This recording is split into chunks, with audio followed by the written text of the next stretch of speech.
Muy bien,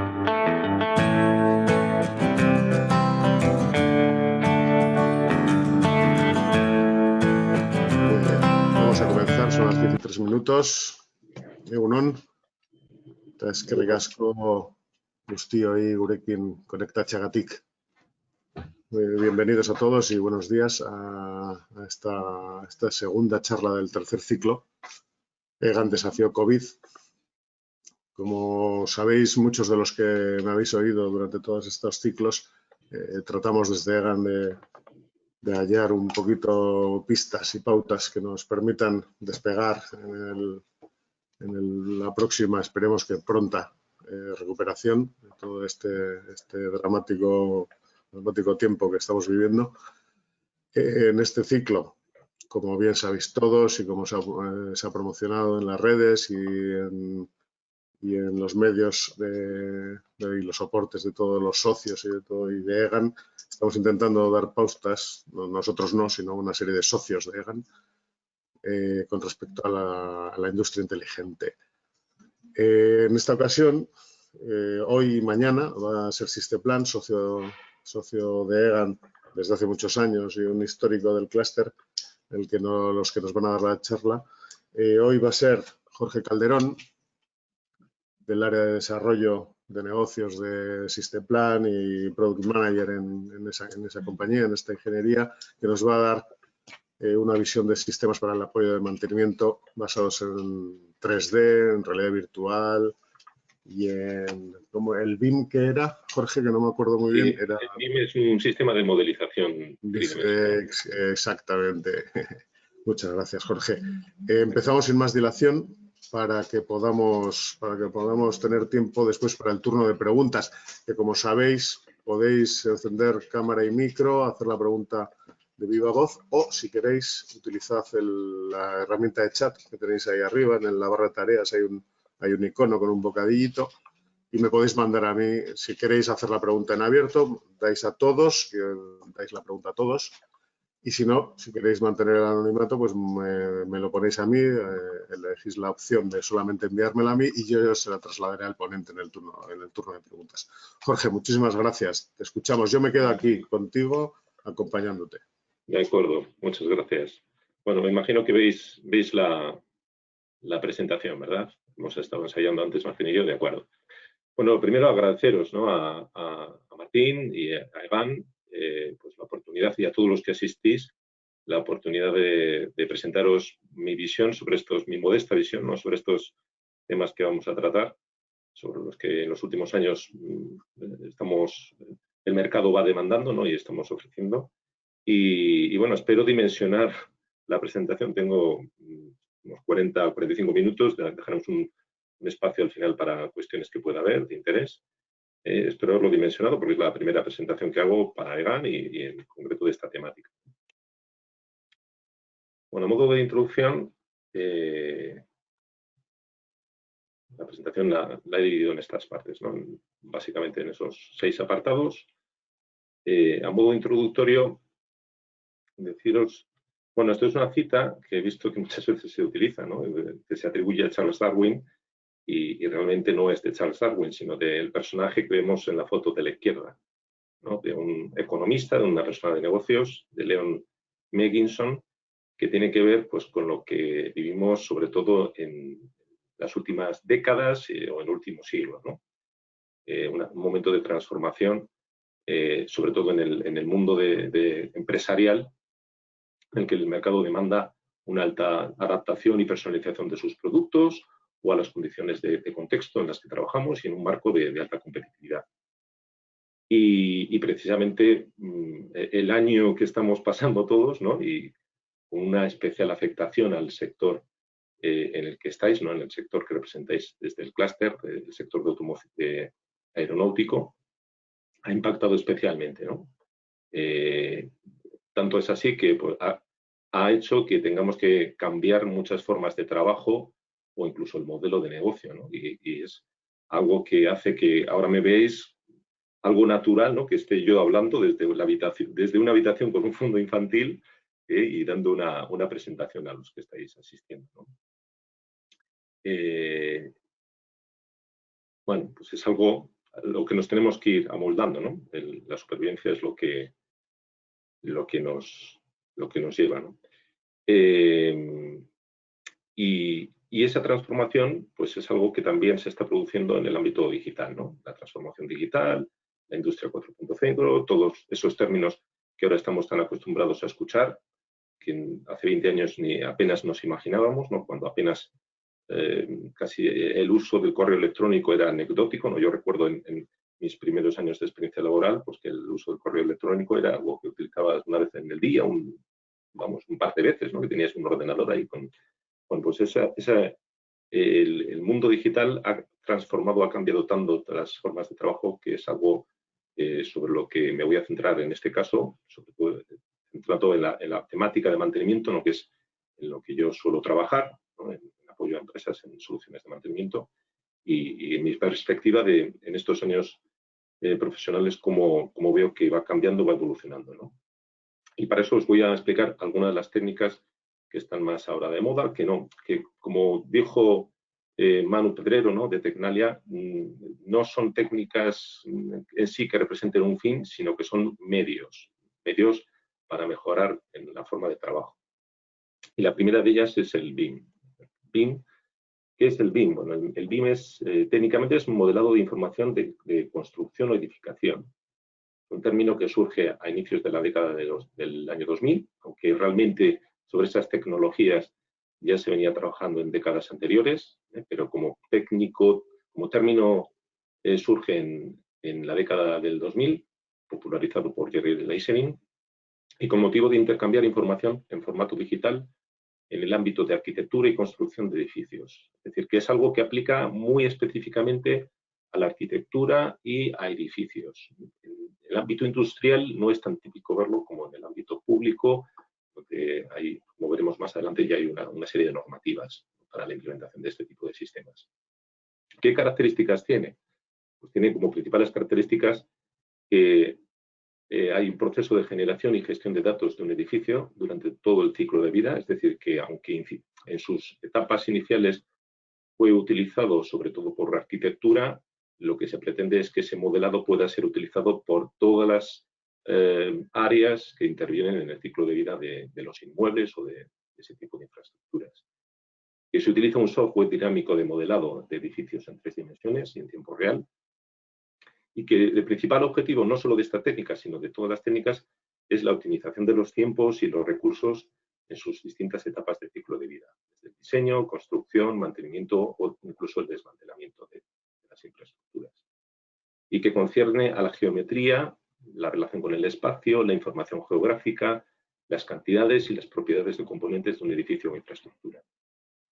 Los agentes implicados habitualmente suelen ser la propiedad del inmueble, el arquitecto, constructor y el mantenedor. La verdad es que el mantenedor suele ser, en términos generales, el último que se incorpora dentro del ciclo de vida y muchas veces el que sufre el que se incorpore en las etapas más tardías.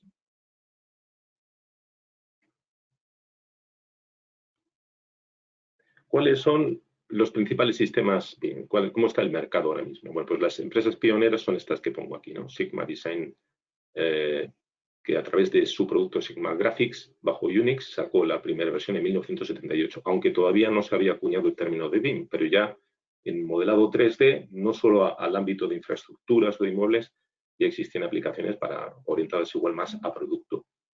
Graphisoft, que es una empresa húngara, a través de Virtual Building, o Archicad, en 1984 lanzó este producto. Dielgrafsoft con Vectorworks en el 85 y probablemente una de las más conocidas, Autodesk, que a través de la compra de Revit Technology ofrece sus productos en el 2002. Los principales proveedores para el modelado en la actualidad hay múltiples empresas, ahí tenéis una relación de ellas. He remarcado en negrito igual las que pueden ser más conocidas, ¿no? Como Nemetschek o como Autodesk, que ya está mencionada, Bentley Systems, Graphisoft o AK Software. Además, existen otros sistemas para la visualización, para la planificación de obra, es decir, ya no se habla solo de 3D, sino también, si introducimos la variable del tiempo, tendríamos lo que es la planificación de obra, las 4 dimensiones, Si introducimos las variables de medición y presupuesto, la económica, tendríamos las 5 dimensiones. Si introducimos la gestión ambiental y la eficiencia energética, tendríamos las 6 dimensiones. Y con el mantenimiento, la 7ª dimensión. ¿Cuál es el estado del arte, el nivel de implantación del mundo? Bueno, en el mundo, como os podéis imaginar, pues uno de los países más avanzados en la utilización de estas tecnologías son Estados Unidos y Canadá, Norteamérica. Es cierto que en Estados Unidos, por la configuración legislativa que tienen, son los distintos estados, las federaciones, los que diseñan o los que tienen las leyes, no cuenta a día de hoy con una normativa uniforme en todo el país. Y la difusión se basa en la relación entre el cliente y contratista. De hecho, hay una amplia diversidad de estándares definidos por cada federación y sin relación entre ellos. La ausencia de normas estándares para todo el país puede ser visto desde un punto de vista optimista como una ventaja, pues permite que haya una resolución más rápida, más ágil de los problemas relacionados con la normativa. Y no sucede en otros casos, pues por ejemplo en el Reino Unido no es el caso, ¿no? En el caso del Reino Unido, todos los proyectos y las obras públicas dependen de una sola agencia y por lo tanto están perfectamente coordinados y planificados. Deciros también que hay una serie de conceptos claves dentro de este tipo de sistemas y es crucial la estandarización y la colaboración. De hecho, existen plataformas colaborativas y estándares abiertos como OpenBIM, que son lenguajes comunes para procesos ampliamente utilizados. Es una de las claves en la extensión de este tipo de sistemas. ¿Y en Europa cómo estamos? Bueno, pues en Europa, digamos que la primera introducción viene de la mano de una directiva europea en el 2014 sobre contratación pública, que promueve la modernización de procesos de contratación pública por medio de avances tecnológicos. En España se crea la comisión SBIM en el 2015 por parte del Ministerio de Fomento, que consiste en un grupo multidisciplinar compuesto por varios agentes del sector público y privado, y cuya estrategia es alcanzar un nivel de madurez BIM, promover el uso BIM en el ámbito profesional y docente y diseñan una hoja de ruta y un calendario de implantación. Fruto de esa ruta surge en el 2017, en septiembre de 2017, la Ley de Contratos del Sector Público. Y aunque es verdad que no es, en términos generales, el BIM no es obligatorio en España, ya se definen en esta ley cuáles son los proyectos, obras y servicios afectados. No hay una mención explícita al BIM y transpone la Directiva Europea del 2014, donde se permite una exigencia de herramientas electrónicas de modelado digital de la información de construcción.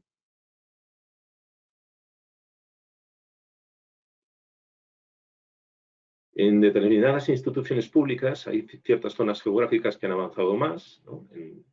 En ciertas instituciones públicas, ¿no? Por ejemplo, obras que son dependientes del Ministerio de Fomento, que se refiere a edificación y obra civil, aeropuertos, dependientes de AENA, ferrocarriles que dependan de ADIF y Renfe, autoridades portuarias, hay una exigencia de utilización de estos medios. En las obras públicas y proyectos en Cataluña, desde junio del 2019, también es obligatorio dependiendo del nivel de inversión presupuestada. Y en función de promotores o instituciones públicas, por ejemplo, en País Vasco, proyectos dependientes de la Dirección General de Vivienda del Gobierno Vasco, sociedades como Visesa, Alokabide, Bilbao Río 2000, también obligatoria la utilización de este tipo de sistemas. Hay un gran margen todavía para mejorar o incrementar el nivel presupuestario de las partidas para traccionar la transformación digital. En el ámbito privado, pues las iniciativas suelen venir de la construcción de viviendas, del ámbito inmobiliario o de sectores como retail, alimentación, distribución logística, etcétera, ¿no? Hay algunos ejemplos ahí de empresas que están utilizando este tipo de sistemas, ¿no? Como Grupo Zara, Mercadona, Amazon. Y en el caso en deportes, pues el Real Madrid y Barcelona, ¿no? Los clubes. ¿Cuáles son las aportaciones y las dificultades de sistemas BIM? Bueno, pues esto en términos generales, las principales ventajas, como he mencionado anteriormente, son mejorar la competitividad en tecnologías de diseño y construcción, el incremento de la calidad y productividad de proyectos y obras de edificación e ingeniería, la reducción de los costes de diseño, planificación, construcción y mantenimiento, y el modelo, sobre todo el modelo de trabajo colaborativo, ¿no?, entre las distintas funciones implicadas, de forma que, bueno, pues el momento que haya modificaciones, pues todas esas modificaciones de esos modelados pueden repercutir aguas abajo, ¿no?, dentro de la cadena de ciclo de vida de ese tipo de inmuebles o infraestructuras. ¿Cuáles son los inconvenientes y frenos en la implantación del BIM? Y no solo del BIM, ¿no?, diría que de todo lo que estamos viendo o lo que vamos a ver. Por un lado, el desconocimiento, ¿no?, el no tener una buena orientación. Ahí puede haber intereses comerciales y puede que no haya una correcta orientación, ¿no?, en la utilización o en la promoción de ese tipo de iniciativas. Por otra parte, la inversión inicial requerida en nuevas tecnologías y soportes, ¿no?, aunque puede haber experiencias más discretas, más orientadas, más focalizadas o personalizadas, que no tienen por qué tener una inversión alta. La necesidad de formar equipos, a los distintos equipos que se vayan a involucrar. La falta de colaboración, ¿no? En ocasiones la competencia es una interferencia y no es un freno, ¿no?, para la colaboración, o la escasa implicación en el sector privado e industrial.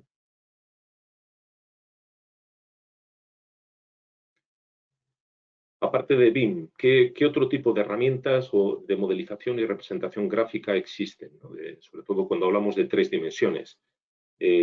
Bueno, teniendo en cuenta que es algo que es muy incipiente y que aplica especialmente al sector público en España, se han desarrollado tecnologías y algunas de ellas son de una utilización muy sencilla, que permiten representación no solo en 3 dimensiones. En el caso de fotos panorámicas no llega a ser 3 dimensiones, son 2 dimensiones.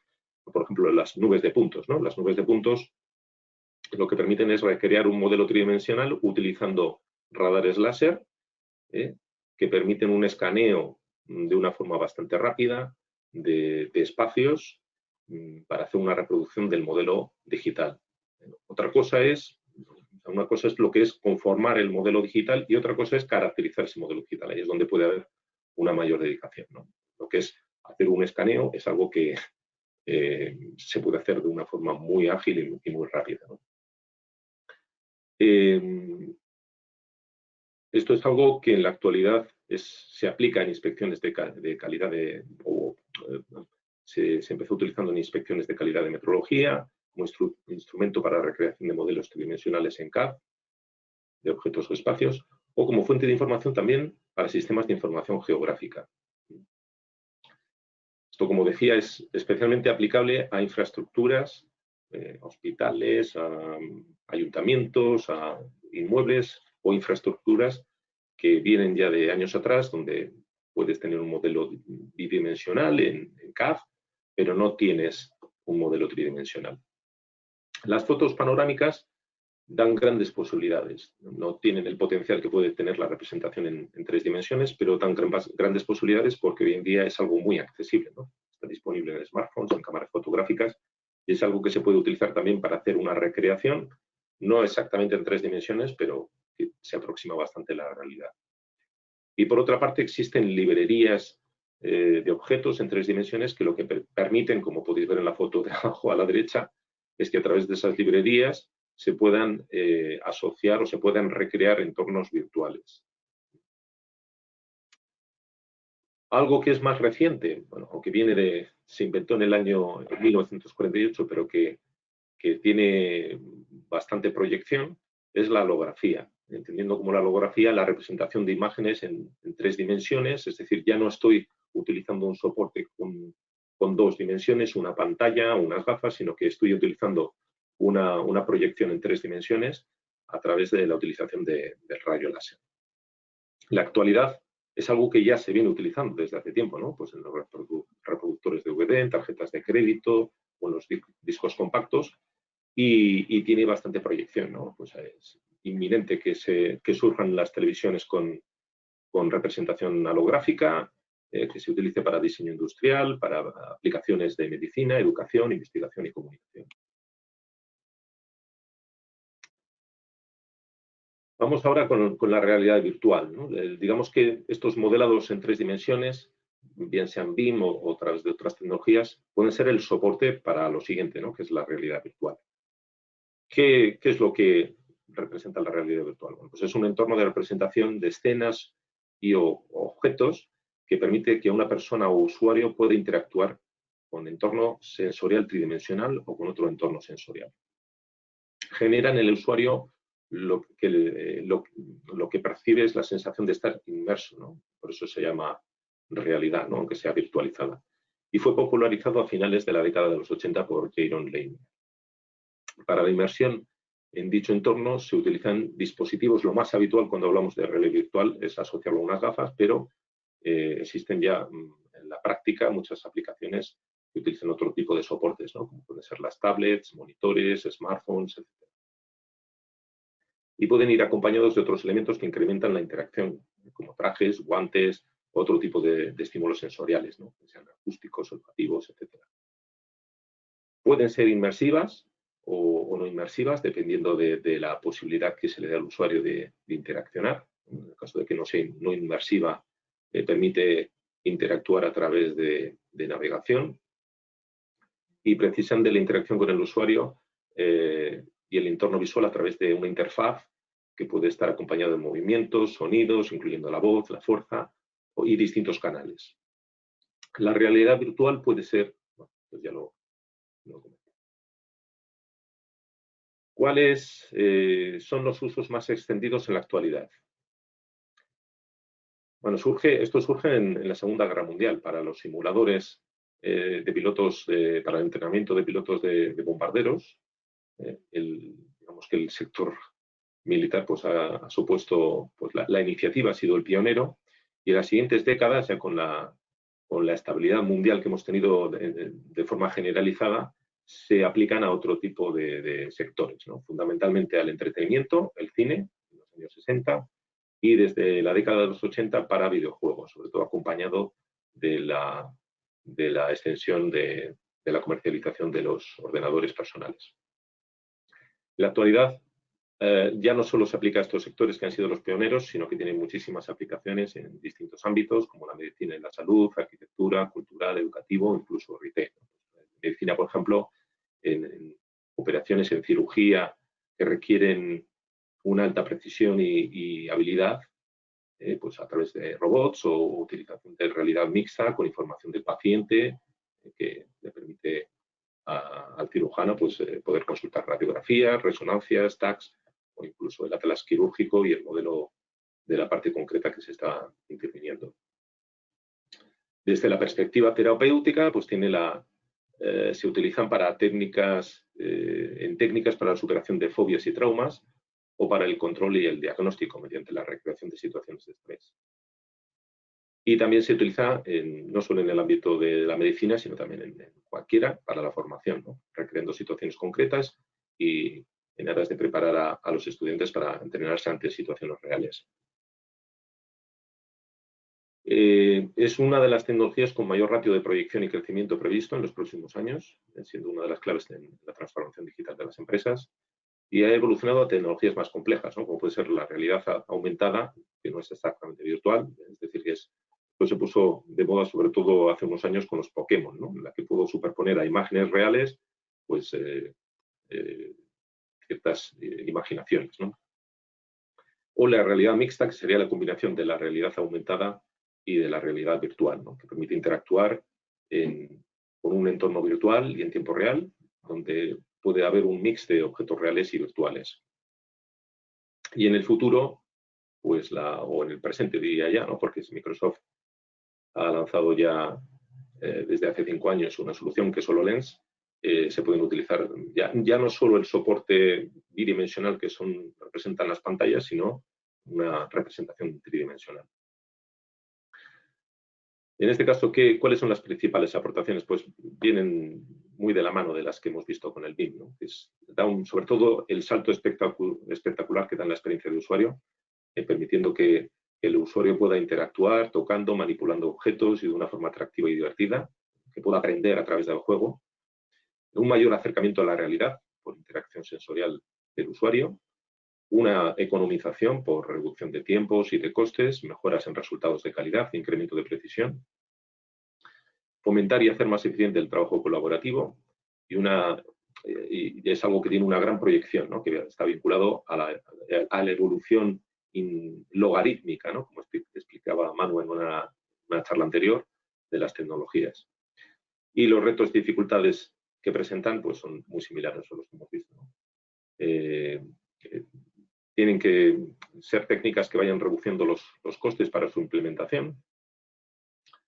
En el caso de la realidad virtual, se tienen que mejorar algunos efectos, como son el clipping, que son el bloqueo ante el traspaso de objetos sólidos, o las repercusiones en el organismo, ¿no? Pues el mareo, ¿no? Por ejemplo, aunque esto quizás está más vinculado a la utilización de las gafas, ¿no? Y la propia seguridad, ¿no? El intervenir con gafas, el hacer ciertas operaciones con gafas, puede ser algo que tenga implicaciones de seguridad o que te permite actuar con las manos, tienes las manos libres, pues tiene implicaciones de seguridad, de no poder tener una visión periférica o incluso de ocultar la propia realidad.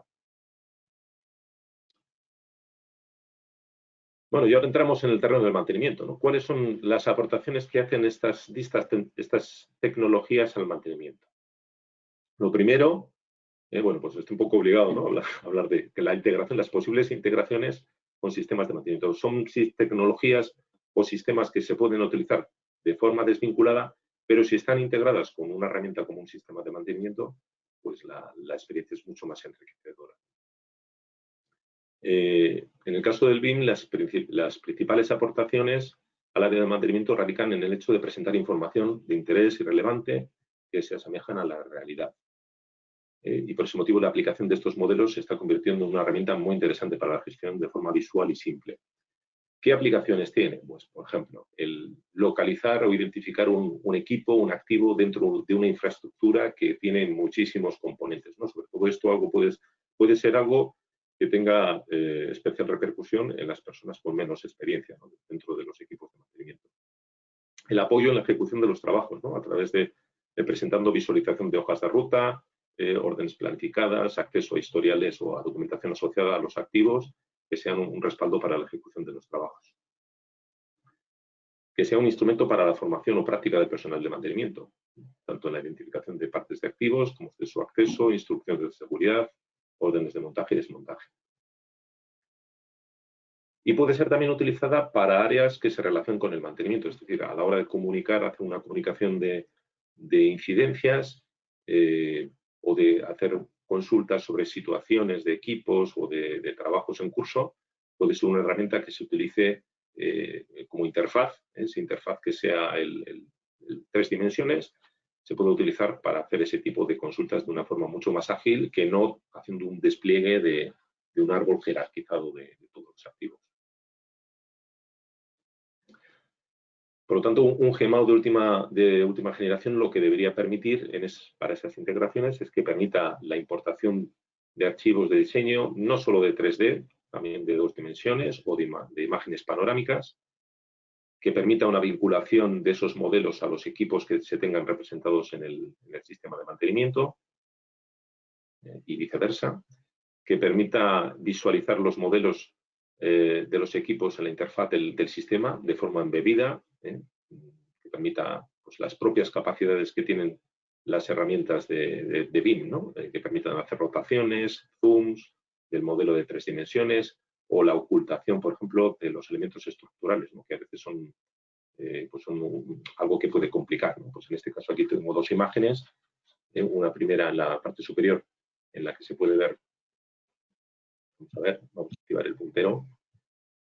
Aquí podemos ver pues, una representación de unas oficinas y en la parte de abajo todos los elementos que son objeto de mantenimiento. Quito todo lo que es estructural, que por supuesto todo tiene un mantenimiento, pero quizás no tiene el peso de mantenimiento que pueden tener los elementos más críticos, ¿no? Pues las instalaciones de protección contra incendios, equipos de clima, etc. Ascensores, que permita una navegación bidireccional, ¿no? Que pueda consultar desde aquí este elemento dónde se encuentra dentro del árbol o desde el árbol que pueda ver que se me ilumine cuál es el elemento en concreto.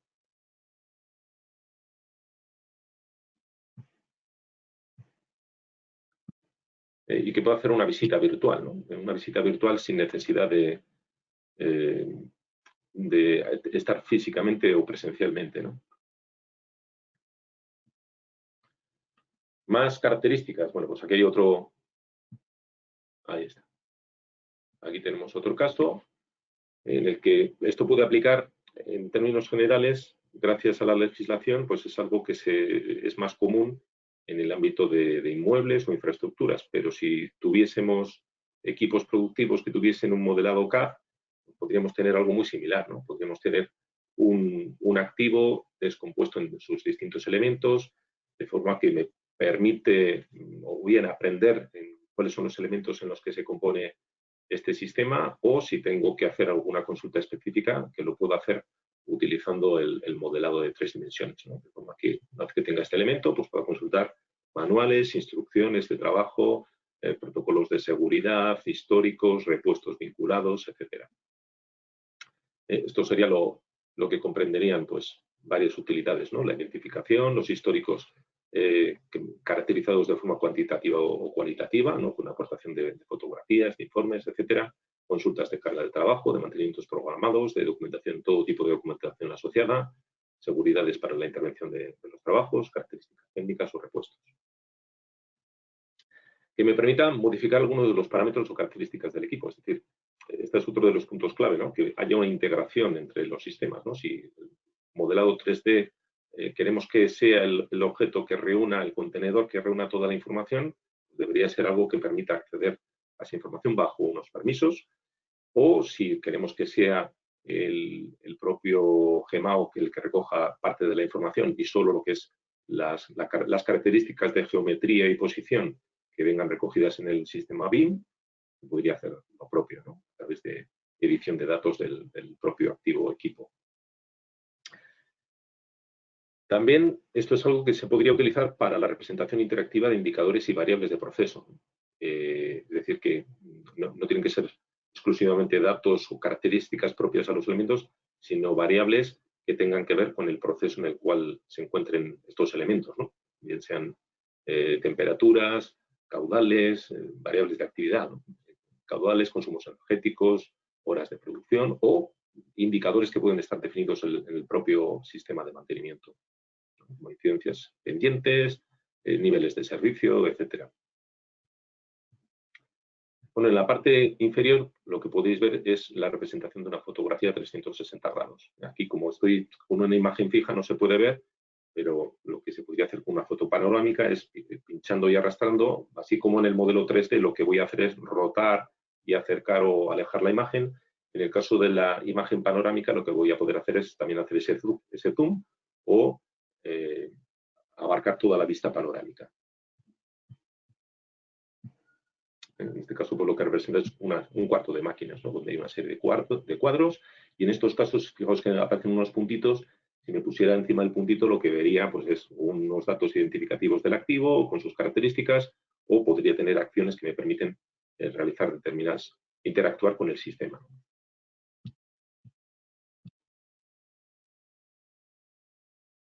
Esto sería otro ejemplo de representación en tiempo real, ¿no? Un caso en el que tengo modelado de 3 dimensiones, en este caso basado en unas librerías, en una serie de objetos, y aquí estoy llevando en unas tarjetas pues, una serie de informaciones que tienen que ver con las condiciones de trabajo de esos equipos, ¿no? De niveles de eficiencia, etcétera. Y esto puede ser combinado con la utilización de cuadros de mando, es decir, que yo podría utilizar datos que tienen que ver con el proceso, con la condición de esos equipos en el transcurso de un proceso productivo, o podría visualizar algunos indicadores que estuvieran calculados de forma instantánea o en el tiempo, ¿no? Con la sucesión de variables cuantitativas. En el caso de la realidad virtual y de realidad aumentada, realidad mixta. Bueno, pues en este caso, estas tecnologías no están muy extendidas en la actualidad. En el caso del modelado 3 dimensiones, la legislación ha supuesto una punta de lanza y un motor para impulsar la utilización de ese tipo de tecnologías, y estas otras tecnologías no están quizás tan extendidas, ¿no? Aunque sí que existen algunas herramientas que son frecuentes en el mercado y que las podemos considerar como realidad virtual, ¿no? Por ejemplo, o realidad aumentada, ¿no? Por ejemplo, las cámaras termográficas llevan muchos años en el mercado y permiten la representación a través de colores pues de temperaturas y son utilizadas de forma muy extendida, ¿no? Para cuadros eléctricos o para todo tipo de conexiones eléctricas. O la lectura de los códigos QR, ¿no? A través de dispositivos como un smartphone que todos tenemos en el bolsillo, pues permiten que sobre una imagen real y con una lectura de un código QR, un data matrix, un código de barra, pues pueda tener una ficha de características técnicas o una serie de informaciones o un enlace web al que pueda acceder al sistema de mantenimiento, ¿no? O a otro tipo de sistemas, ¿no? A la página del fabricante o pueda recurrir al fabricante directamente. ¿Cuáles son las principales aportaciones que pueden tener? Bueno, pues es algo que hemos visto anteriormente, ¿no? En este caso, y con aplicación directa a mantenimiento, la tecnología de realidad virtual permite el entrenamiento o formación en reparación de equipos de alta ocupación, ¿no? Y esto es algo que aplica pues, sobre todo a los técnicos menos experimentados o en el momento que se tiene una nueva inversión, una nueva instalación en la preparación o adecuación de los equipos existentes. Permite la colaboración en la intervención de averías, ¿no? Con la aportación de ayuda de personas de la organización, colaborando entre técnicos, ¿no? Pues si estamos trabajando en una empresa que cuenta con varias plantas con la misma tecnología, puedo contactar con un técnico o con una empresa externa, ¿no? Con un fabricante, un proveedor de mantenimiento, un SAT, que de una forma teleasistida, incluyendo la interfaz de traducción simultánea vía chat o con herramientas de dibujo sobre la propia imagen proyectada, se puedan dar instrucciones para la resolución de averías críticas. Esto es algo que ya existe. Existen empresas y además hay empresas muy cercanas que ofrecen este tipo de sistemas o servicios. Y también para la resolución de averías con técnicas de realidad aumentada. Y bueno, no tenemos por qué irnos tampoco a la realidad virtual o realidad aumentada, ¿no? Hoy en día la disposición de estos dispositivos pues hace que muchas veces se pueda con una videollamada hacer una asistencia técnica o se pueden utilizar y sobre todo en esta época que estamos viviendo, ¿no? Donde hay muchas más restricciones para viajar o para tener una presencia o para trabajar de forma conjunta, pues la utilización de este tipo de tecnologías se ha extendido mucho, ¿no? No solo en concreto la realidad virtual o realidad aumentada, ¿no? Los soportes que ofrecen estas tecnologías, mencionaba las gafas, mi opinión es que las gafas pues ahí tienen un inconveniente que puede ser el de la securización en las intervenciones, mientras que las tablets o los smartphones, aunque suponen tener ocupadas las manos o tener que disponer de la tablet o el smartphone tenga unas ciertas limitaciones físicas, pueden ser elementos o dispositivos más seguros para la intervención. Por tanto, las principales aportaciones, bueno, voy a acelerar un poquito porque veo que nos estamos acercando a la hora límite. Mejorar la formación y entrenamiento. En este caso se utiliza específicamente realidad virtual. El ahorro en tiempos de ejecución y resolución de averías. Fomento del trabajo colaborativo. En este caso, pues sí que puede ser la realidad aumentada o la realidad mixta lo que se utilice más que la realidad virtual. Incrementar las garantías de seguridad en las intervenciones, especialmente en actuaciones en espacios con riesgos. Aumento de la productividad en el trabajo de mantenimiento. E incrementar la información sobre los equipos e instalaciones como soporte en la ejecución de las actividades. ¿Cuáles son los retos y dificultades? Los costes, aunque ya veis que realmente hemos hablado de cosas que realmente no suponen un elevado coste, ¿no? Y tampoco hay que pensar en una solución hiper avanzada, ¿no? Hay que pensar en soluciones específicas para necesidades concretas en cada organización. Reducción de costes para implementación de utilización de este tipo de tecnologías. Mejorar la optimización de los efectos que pueden producir. En el caso del BIM, pues este clipping, ¿no? El bloqueo en elementos que son compactos o en elementos sólidos o en el organismo. Y la seguridad en la utilización de dispositivos. Y ahora vendríamos a exponer el cómo, ¿no? ¿Cómo se implementan estas técnicas? Bueno, pues en este caso, en el caso del BIM, es muy importante que mantenimiento participe desde las etapas iniciales, ¿no? Del diseño. Desde la misma concepción es muy importante que mantenimiento intervenga. Que haya, a través de colaboraciones, con empresas de diseño y arquitectura. Y en este caso el papel crucial lo tiene el promotor, ¿no? El que promociona la obra. Es importante que involucre desde un inicio a las distintas partes que van a intervenir en el ciclo. Que se utilicen sistemas de mantenimiento que tengan capacidad para integrar e interactuar con modelos BIM. No es algo complejo, es algo que supone simplemente una asociación de los elementos que tengo en mi GEMAO con los modelos tridimensionales. Aspectos que hay que tener en cuenta, pues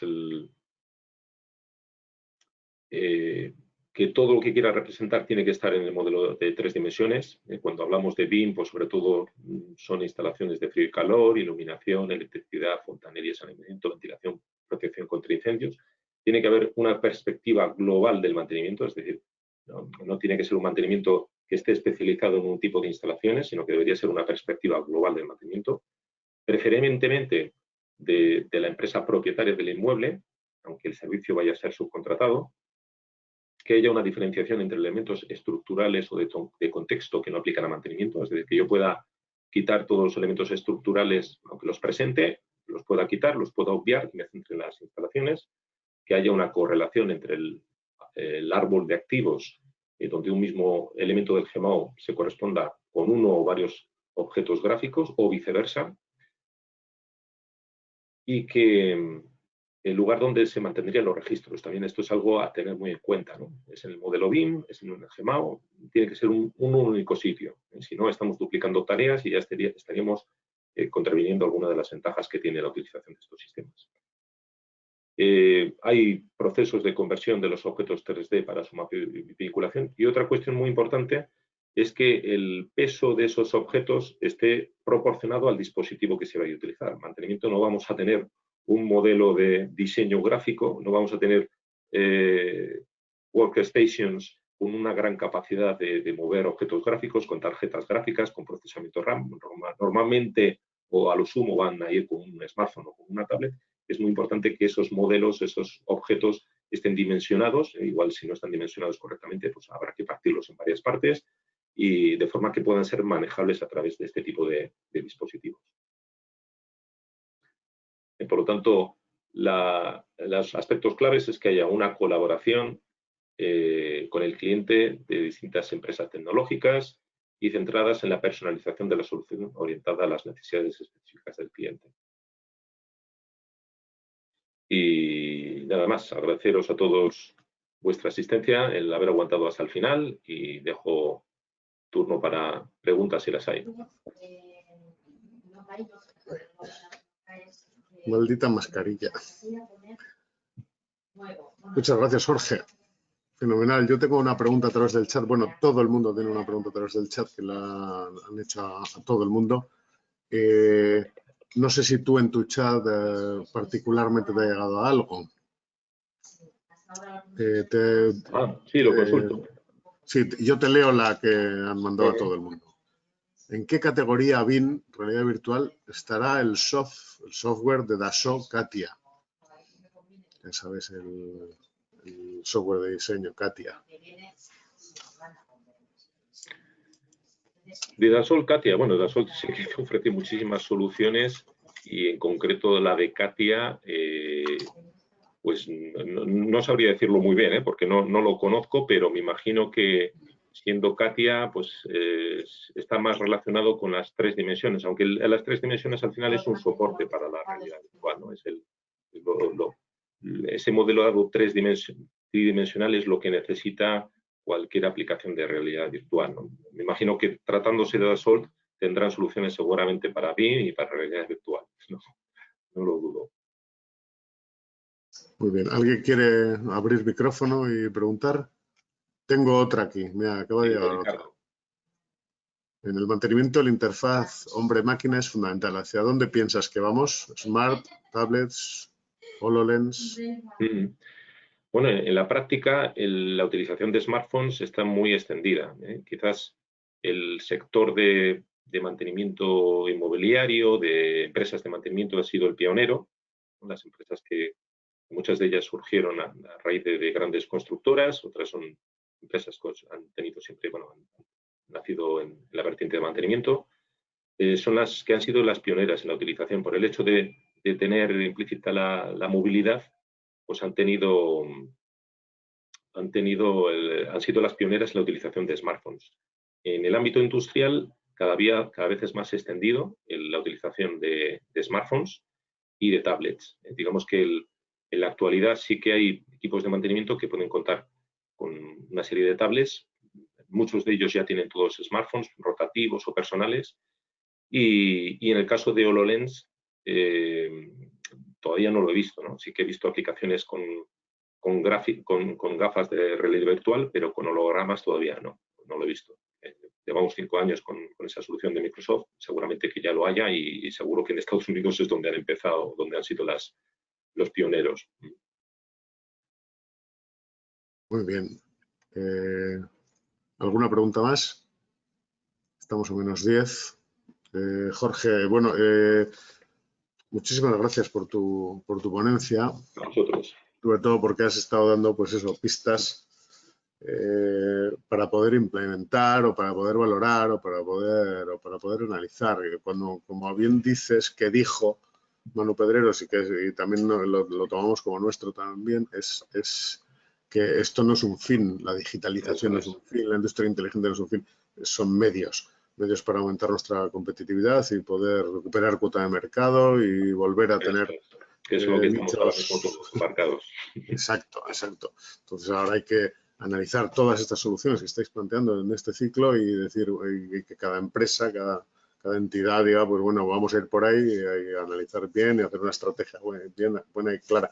Igual una táctica rápida, porque ahora en estos momentos estamos en un momento de incertidumbre y de rapidez. O sea, una táctica, estrategia, etcétera.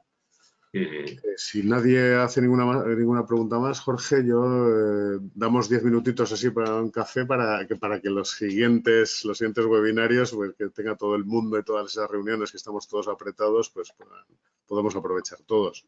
Jorge, muchísimas gracias. A todos recordarles que mañana es la siguiente de Sisteplan, también de Sisteplan, y la semana que viene pues tendremos otra de Techniker y otra de Sariki y Remisho. Vale, muchísimas gracias, Jorge. Muchas gracias a vosotros, a los conocidos y a los que no os conozco. Claro que sí. Y a todos los que estéis presentes, enviamos la presentación y tendréis la grabación en breve en nuestro canal. Adiós. Bueno, Jorge, Venga. por favor.